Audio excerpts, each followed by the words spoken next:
Hello, xin chào các bạn đã quay trở lại với review 5 phút. Trong Đấu La Đại Lục, như các bạn đã biết, trận chiến mở màn tại thành Gia Lăng Quan đã chuẩn bị diễn ra. Trong trận chiến này, hai đế quốc hùng mạnh là Vũ Hồn Đế Quốc và Thiên Đấu Đế Quốc chắc chắn sẽ tung ra đội hình mạnh nhất của mình. Thế nhưng, trước trận chiến kinh điển này, Vũ Hồn Đế Quốc đã gặp phải một tổn thất khá lớn khi mất đi 500 hồn sư tinh nhuệ trong cuộc tập kích bất thành. Đáng nói hơn, ở trong lần tập kích này, ngoài những hồn sư tinh nhuệ, bên Vũ Hồn Đế Quốc còn mất đi cúp đấu la cùng một vài các hồn đấu la với thực lực khá mạnh mẽ. Tuy vậy, tổn thất này vẫn chưa phải là quá kinh khủng. Vũ Hồn Đế Quốc không hổ là một cường quốc có số lượng hồn sư vô cùng đông đảo, mặc dù mất đi một gã phong hào đấu la cùng vài các hồn đấu la, thế nhưng sức mạnh của cường quốc này vẫn là rất kinh người. Và liệu rằng trong trận đại chiến này, những cái tên phong hào đấu la nào sẽ xuất hiện bên Thiên Đấu Đế Quốc cùng Vũ Hồn Đế Quốc nhỉ? Cùng theo dõi video để tìm hiểu một chút các bạn nhé! Đầu tiên, như ở video trước, mình đã đề cập đến một chút.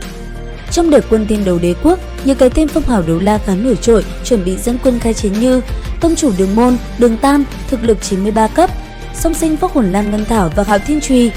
Tiếp đến, sau Đường Môn, hai vị trưởng lão thất bảo Lưu Ly Tông cũng xuất hiện, đó chính là Kiếm Đấu La, Trần Tâm, hồn lực 97 cấp, Võ Hồn Thất Sắc Kiếm cùng Cốt Đấu La Cổ Dung, Vũ Hồn Cốt Long, hồn lực 95 cấp.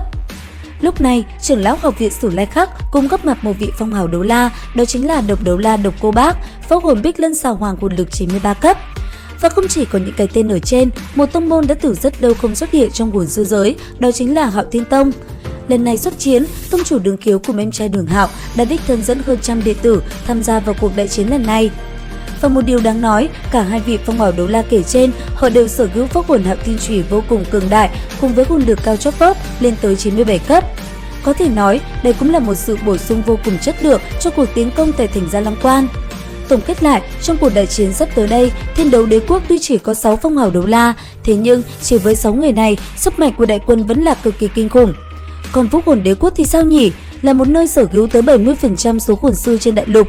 Liệu rằng trong trận chiến mở màn, đế quốc này sẽ mang tới Gia Lăng Quan bao nhiêu phong hào đấu la đây? Chúng ta cùng nhau tìm hiểu nhé!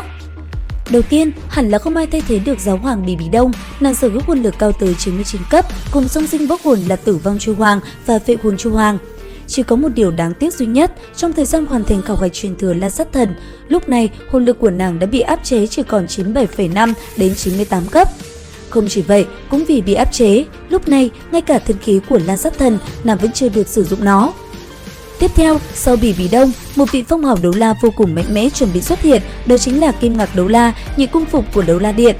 Không chỉ sở hữu trong mình hồn lực cao tới 98 cấp, người này sở hữu trong mình Vũ Hồn Hoàng Kim Ngọc Vương, một trong những thuộc vũ hồn hiện phòng ngự vô cùng mạnh mẽ. Và sau Kim Ngạc Đấu La chính là Tam Cung Phục, Tứ Cung Phục cùng Ngũ Cung Phục, ba người này đều sở hữu hồn lực cao tới 96 cấp.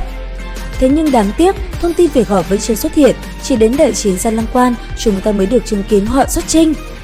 Tiếp đến, sau những vị cung phục trên chính là hai anh em Thiên Quân Đấu La cùng Hàng Ma Đấu La. Hai huynh đệ này sở hữu hồn lực cao tới 96 cấp cùng Võ Hồn Bản Long Côn, một trong những khí vũ hồn mạnh nhất đại lục. Kế tiếp, sau những vị cung phục, trong Vũ Hồn Địa còn rất nhiều những vị trưởng lão thực lực dưới 95 cấp. Những người này có thể kể tới như Thánh Long Đấu La Thác Bạt Khi, Võ Hồn Bạch Sắt Địa Long, Xà Mâu Đấu La Võ Hồn Xà Mâu, Thú Hồn Đấu La Võ Hồn Thú Đồn, Ma Hồn Đấu La Võ Hồn Huyết Mao Cung Hùng, Quỷ Báo Đấu La Võ Hồn Quỷ Báo. Bên cạnh đó, bên Vũ Hồn Điện vẫn còn ít nhất 1 đến 2 trưởng lão chưa từng xuất hiện. Rất có khả năng trong trận đại chiến này, chúng ta sẽ được chứng kiến bọn họ đi ra chiến trường quyết chiến cùng với Thiên Đấu Đế Quốc. Cuối cùng, tổng kết lại, với 12 phong hào đấu la, trong đó có tới 7 vị phong hào đấu la trên 96 cấp, thực lực bên phía Vũ Hồn Điện cũng là quá kinh khủng rồi đúng không các bạn? Liệu rằng với quân số cùng lực lượng như trên, trận đại chiến sắp tới, bên nào sẽ giành thắng lợi nhỉ? Comment ý kiến của các bạn dưới phần bình luận nhé! Video đến đây là hết rồi, xin chào và hẹn gặp lại!